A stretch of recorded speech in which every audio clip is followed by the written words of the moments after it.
Hi, this is Andrew, and this is Keen On, the daily now.tv chat show with some of the world's leading thinkers and writers. Hello, everybody. It is Sunday, July the 2nd, 2023. Sundays are a good day to talk about female criminals. I'm not quite sure why. Maybe nobody else is paying attention and female criminals can take over the world. We did a show on female criminals a few months ago with an English author, Beezy Marsh, on the East End villainesses who ran the London of 1946. Her book is Queen of Thieves. It's an interesting book. It's a novel, but it's very factual in its own way, very convincing, imagining that the gangs of London were run by women, but that was fiction. Today we're talking with another female author, Deborah Bonello, who is very senior editorially at Vice magazine. She runs their Latin American operation, and she has a new book out, fascinating new book, NARCOS, The Secret Rise of Women in Latin American Cartels. The book is out later in July, and she's joining us from Mexico City. Deborah, congratulations on the new book. Thank you. I'm excited to be here to talk about it. Did you always fancy yourself as a bit of a gangsteress, or am I not taking it seriously enough? I do not consider myself a gangsteress at all, but I did always, I started off in journalism in London covering business, and I used to go to the Frontline Club a lot, which I'm sure you know, and I would see, people presenting their books there from foreign lands. So I definitely always saw myself as reporting from abroad, definitely. And you cover, as I said, you cover Latin America for Vice. I'm not sure where the book came from, but I know a few years ago you had a piece in Vice News, Las Patronas, the rise of female drug bosses in Latin America. When did you first stumble on this story? So when I first arrived in Mexico about 20 years ago, the drug war had just launched. The drug war launched in 2006. The then president set the sort of government forces against Mexico's powerful drug cartels. And so when I was a daily news reporter, the drug war and organized crime was very much a part of the daily beat. So right from the time I was in Mexico, I was covering the trade. And then I sort of moved off from breaking news. I was doing a lot of video, and I moved into working for a think tank for a few years, Insight Crime, which covers organized crime in the Americas. And that was where I really sort of got a very solid understanding of the way that organized crime works regionally in Latin America, and how certain cartels have this global reach. And so within the context of that job, I sort of started noticing the way that women were portrayed and perceived and approached by mostly guys covering organized crime, to be honest. And also, as you know, Andrew, like in terms of narratives and legend, like I feel like organized crime has such strongly established narratives, and they are, the Pablo Escobars, the Chapo Guzmans, these massively well-known. It's sort of almost, I don't know whether they're folk heroes or anti-folk heroes, but the equivalent of the gangster from America. And of course, you're turning the conventional narrative on its head in terms of women as victims. We did a show, I'm sure you're familiar with the work of Catherine Corcoran. Yes, I am. Yeah. She wrote a wonderful book last year, In the Mouth of the Wolf, a murder, a cover-up, and the true cost of silencing the press. And the murder of this particular very brave journalist was, of course, a female. So the narrative for you, Deborah, is turned on its head. Usually it's the women who is the victim. Now it's the female who is the perpetrator of injustice. Well, I felt like the way that women were viewed in the drug trade was very sort of one-dimensional. They were either these, the wives or the sort of trophy girlfriends of these well-known men, or they were these outliers, the odd murderer with the the killer with the Instagram profile and the golden gun. And it just seemed to me like such a narrow way to look at women. And I think, like, because of the nature of the drug trade and the fact that it's so in the shadows, I think it's harder for us to see trends and, the reality of what's happening there, because it's so difficult to document. And that in itself was kind of a challenge. So it's not a criticism so much of what has gone before, but I felt like it would be super interesting to delve into women and cases that I were finding of high-ranking women in the cartel, to sort of understand a little bit more about how they moved, how they got power, how they kept it, how they used it, and how that sort of compared to what is our sort of popular broad understanding of how women work in the criminal underworld.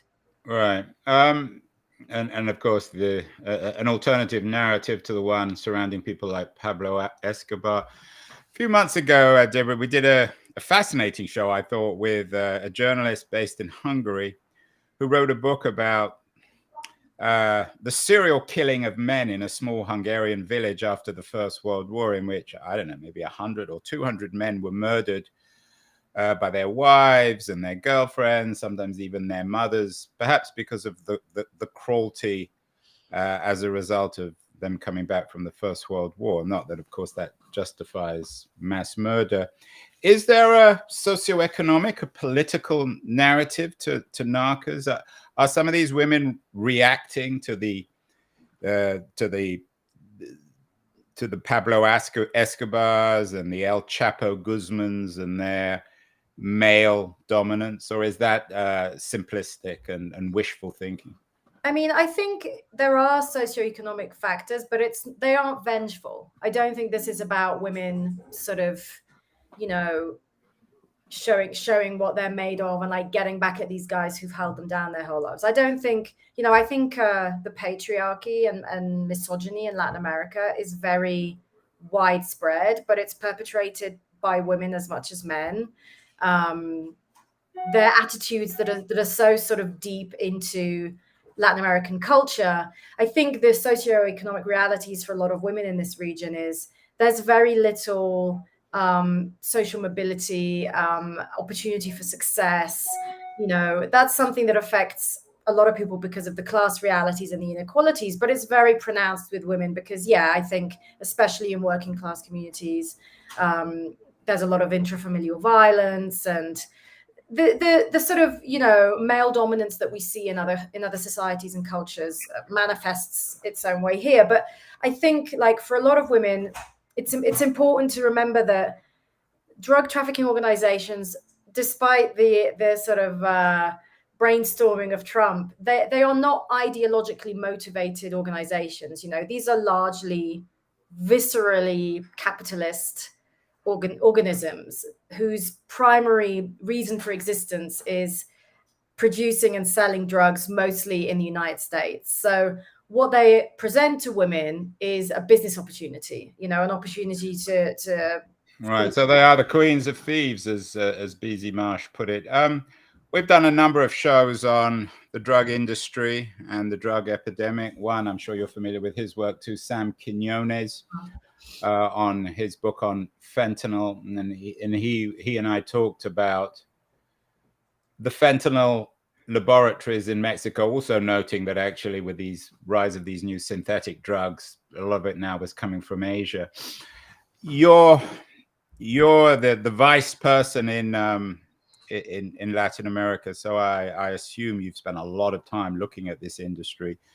You noted the way in which Trump simplifies Latin America into just a place that brings drugs into the United States. How accurate is some of the more dire representations of Mexico, Central America, when it comes to drugs in the United States? Do you mean representation where? In the media? Well, representation in the sense that, especially in the right-wing press, as you said earlier, it's represented as a region dominated by drug dealers and the drug industry and drug economics. There are no jobs except for people who smuggle drugs. Quinones didn't really focus on that, but he did talk about the importance of the synthetic drug industry to the region. Yeah, What's your take? I mean, I know it's a big subject and it's very controversial. I mean, fentanyl has been a massive business boom for the cartels, and I think its rise and its value to them in their sort of business model really questions the entire point of prohibition, because of course they're synthesizing a drug that was sort of fed to people by the pharmaceutical industries, which makes it differ very much so from like cocaine or methamphetamine or, you know, these sort of different compounds that they've been depending on for so many years.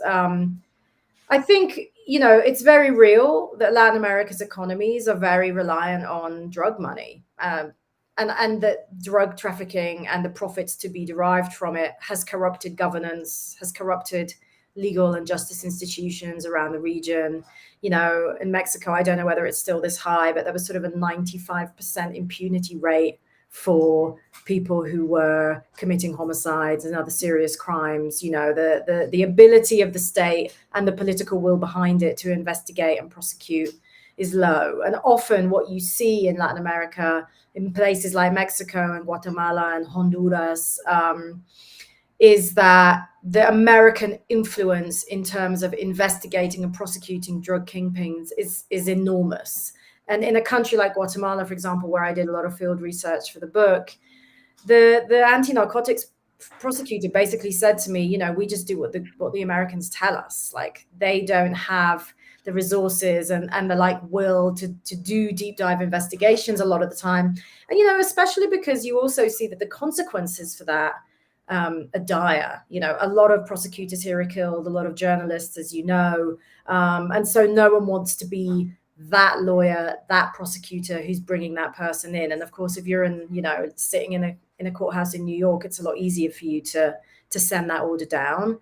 But to your point about, you know, the region in general and like synthetics have also, you know, the sort of faltering reliance on plant-based drugs like cocaine, which comes from coca, heroin, which comes from poppy, and of course marijuana. Synthetics allow the cartels to kind of cut out the farmers and the sort of agricultural element of the drug trade and just start importing these things directly from China and India and the Netherlands, get them all, you know, put them all in a lab, hire a chemist, and they get it done. And so it's kind of a process that's simpler in a way, because there's less humans involved, less negotiation of territory and price and, you know, harvest seasons and all that kind of thing. And I'd emphasize, like, the presence of women in the cartels has ranged from everything to, you know, Chapo's chief money launderer was a woman. I found killers, I found transport organizers. And I think the idea that we have about the cartels being these deeply misogynist organizations, I think, yes, because you do see a lot of violence perpetrated against women. But I also think if they find women who are good at jobs and good at certain roles, they're not going to not employ them. Because it's not really surprising. I mean, I'm sure that the same is true across business of any kind, legitimate or illegitimate. I wonder also, Deborah, how this fits into the other dominant narrative in the United States about Latin America, immigrants, illegal immigrants. We've done many shows on this one with the author of Solito. I'm not sure if you're familiar with his work. It's a big hit in the US now. Javier Zamora has a book out, Solito, a book about how he, as a 9-year-old, walked, I think, from El Salvador to the United States. How closely bound up is the refugee crisis and the drug business? They're often presented in the same way. Or is that, again, too simplistic? I mean, they're fundamentally connected. So many of the thousands of people that you see fleeing countries like Honduras and El Salvador, as well as states in Mexico, such as Michoacan and Sinaloa, a lot of those people have been displaced by either street gangs in the case of Central America, or drug cartels or factions of drug cartels in Mexico. There are other factors, of course, especially climate change, and economic migration is now a major factor. But yes, absolutely, crime lords here. You know, I spend a lot of time investigating extortion in Central America, the Mara Salvatrucha street gangs essentially tax everyone living in certain neighborhoods, and if you can't pay, you're either killed or your business is burnt down, your family is killed. Like, there are very dire consequences for not doing what you're told to do or doing what you're asked to do. Extortion is also rife in Mexico. And the drug cartels have moved into so many different businesses in Mexico. They're in mining, they're controlling the lime business in the southern state of Michoacan. And of course, having that kind of muscle and sort of violence hovering over communities and businesses has a tremendous effect on people's quality of life and, like, even, you know, their chances of survival. So you have a lot of migration that's very much pushed north to the United States from different parts of the region. And, who's perpetrating that violence differs, and, like, there are so many different groups. And I think the cartels are very different to the street gangs that you see in Central America. But I've sort of spent a lot of time with both of those organisms just to see sort of how women fared within them. And there's no doubt that they're a massive threat and a massive migration push. Yeah, and of course the role of women in that, as victims of violence, political violence, drug violence, carries over into the drug business. Did you find, in terms of the conversations you've had with some of these women, and as you acknowledge, they acknowledge their own guilt. They're not claiming to be angels in any way. Did they have any sense of guilt in the context of families and children and mothers? They did. That perhaps would be more than a typical male, a Pablo Escobar or an El Chapo Guzman? Well, it's interesting, isn't it? Because there are certain female drug traffickers here who are known as narco mammies, like narco mums. You would never hear Chapo referred to as a narco papi, even though he has several children, a lot of them with different mothers. Like, he's a dad, he has his responsibilities, but for some reason, as women, that's more emphasized in terms of our societal role and how it kind of conflicts with these sort of criminal acts. I found that very interesting and sort of took it apart a little bit in the book. But Chapo's chief money launderer was a woman called Guadalupe Fernandez Valencia. She was arrested about a month after Chapo had been arrested and extradited to Chicago, where she pleaded guilty. And basically, if you plead guilty, you're agreeing to collaborate with US law enforcement behind closed doors. You're reducing your sentence. She came from a family of drug traffickers. She'd been in the drug business. Yeah, and it got in the news back in 2019, a lot of headlines in Chicago. Was it in Chicago that she was? Chicago, yeah. So she pleaded guilty and she sort of sank from view. And then there was this other woman called Luz Fajardo Campos, who was also trafficking out of Sinaloa. She managed to kind of create a sort of independent faction of the Sinaloa cartel, allegedly spoke to El Chapo on the phone frequently. When she was arrested, her two sons were murdered. She was arrested on a trip to Colombia. Her two sons were promptly murdered, her adult sons. And so when she was extradited despite the fact, by the way, that she had warned the Colombian and DEA prosecutors who arrested her that was her fear, but they were killed. She was extradited to the US, and she essentially refused to plead guilty. She refused to cooperate because a lot of her family still live in Sinaloa and its capital, Culiacan. And she, after losing her sons like that, she didn't want to put any more of her family at risk. And I think the signal she sent by pleading innocent and going to trial is that I'm not collaborating with US law enforcement. So in a way, that kind of gives some protection to the people that she has left on the outside. So I think she definitely did that out of family loyalty, and she was, according to her criminal lawyer, pretty destroyed by what happened to her kids and her responsibility for that.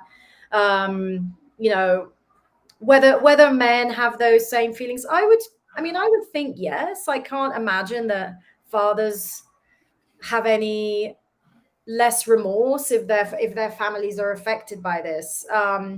It's a difficult question to answer in the sense that I don't want to get into kind of nature derivative. Yeah, I mean, we all remember the end, the final scene in The Godfather 3, when Michael Corleone's daughter was killed, which essentially killed him as a father, and he was presented as a very strong family man. Of course, he was a fictional character. What about, Deborah, the politics of all this? Is there any evidence in your research and experience of these people having a Robin Hood-like quality? Mexican politics, and certainly Central American politics, is notorious for its corruption, for its military rule, for the unaccountability of government. Is there any evidence that these people are running these businesses and operating in a way that they're redistributing their illegal wealth within their own communities? Or is that, again, a Hollywood narrative? I think there is definitely an admiration from grassroots communities who see the likes of El Chapo or Digna Valle or Luz in my book, who see people who come from very humble roots and sort of are seen to make something of themselves, And like I was saying before, it's very hard if you're born in rural Latin America to go from rags to riches. And the drug trade afforded people that. And I think people who came from those communities respected that. In Culiacan, there is a chapel dedicated to Jesus Malverde, who is informally the narco patron saint. But the chapel is kind of littered with paraphernalia and souvenirs that you can buy that are dedicated to Chapo and his family and, the women who surrounded him, etc. So there is definitely a culture of idolatry in certain parts. I would say, though, I think that certainly in Mexico, that's fading a little as we see this generational shift move from, the sort of godfathers of the Mexican drug trade, if you like, more into this kind of social media obsessed, instant gratification generation. In Mexico's case, Chapo's sons, who have much more of a reputation for sort of brutal violence. They've sort of discarded the old rules of their fathers before them, which I think is very true too. The people that I've spoken to in Culiacan do talk about how things were more measured when the older generation were in charge. And certainly in Mexico over the last 15 years, you have seen violence on steroids. That was, this arms race sort of started by the Zetas, that was back in the early 2000s.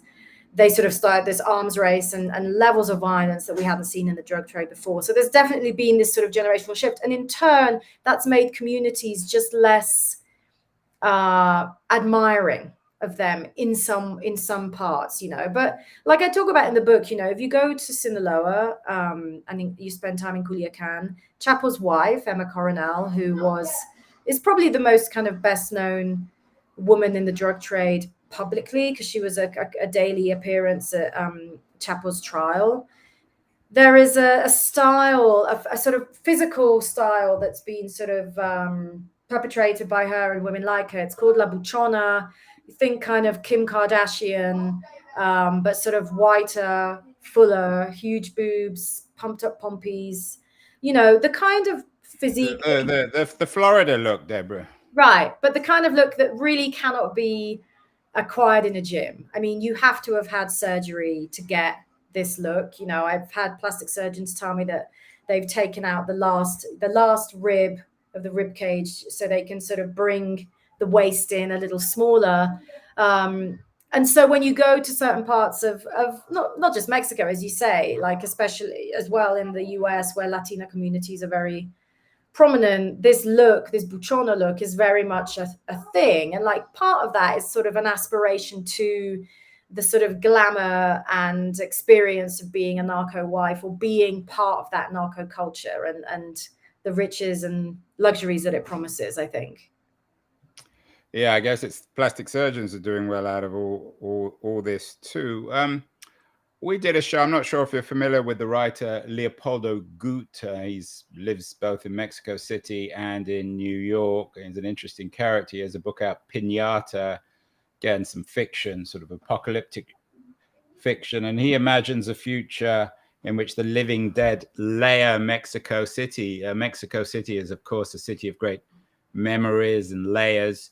Is there anything different about any of this, given the complexity, the bloodiness, the heroism, the color of Mexican history, Deborah? Is this just the next chapter in the history of crime and violence in the region? Are you talking about the involvement of women specifically? Well, in women, but just broadly also. I mean, women were involved in violence pre-drug business as well, as you suggest.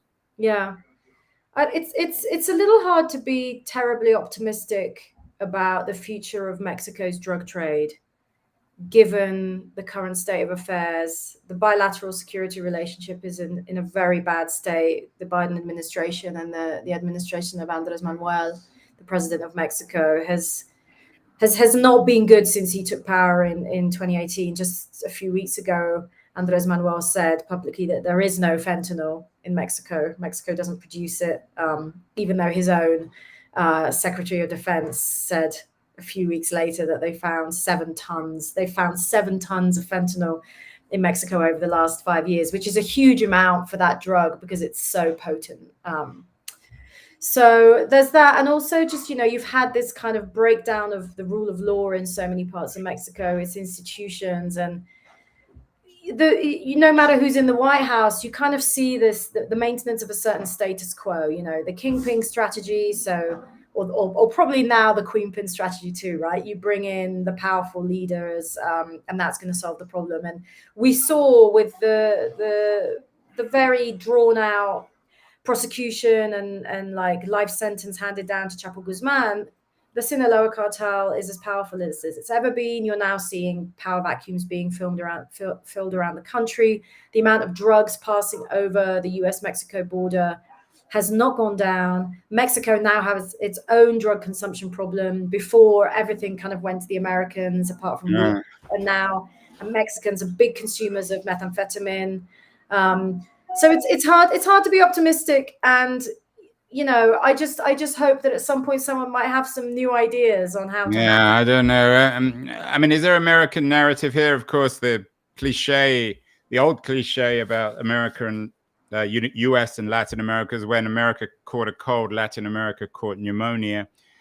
When Americans get high, could we extend that cliche and Latin America gets narco mafias? Is there connection there? I mean, if Americans stop buying illegal drugs, would this address the problem? Not that, of course, we can blame everything on Americans, even if we like to sometimes on this show. Right. I mean, when you look at the latest business boom for the Sinaloa cartel and the new generation Jalisco cartel, that's definitely been fentanyl.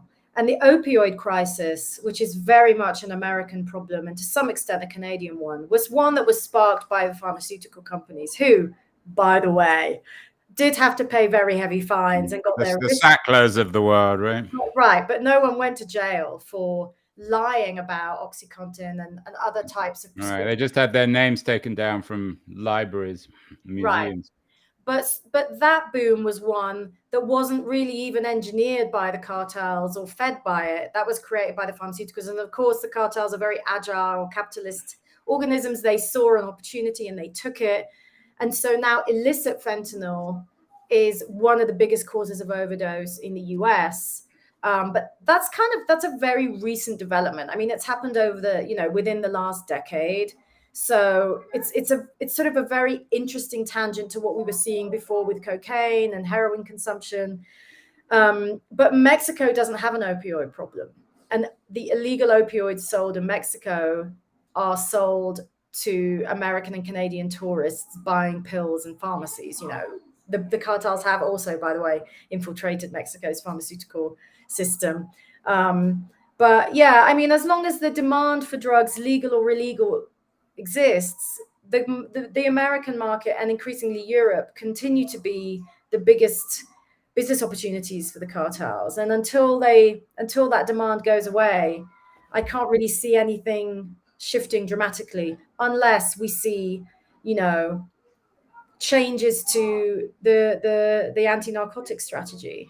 I mean, I don't think that ending prohibition is a silver bullet. I think that the cartels now have their their hands in so many different criminal markets outside of the drug business, like mining and extortion and gas and what have you.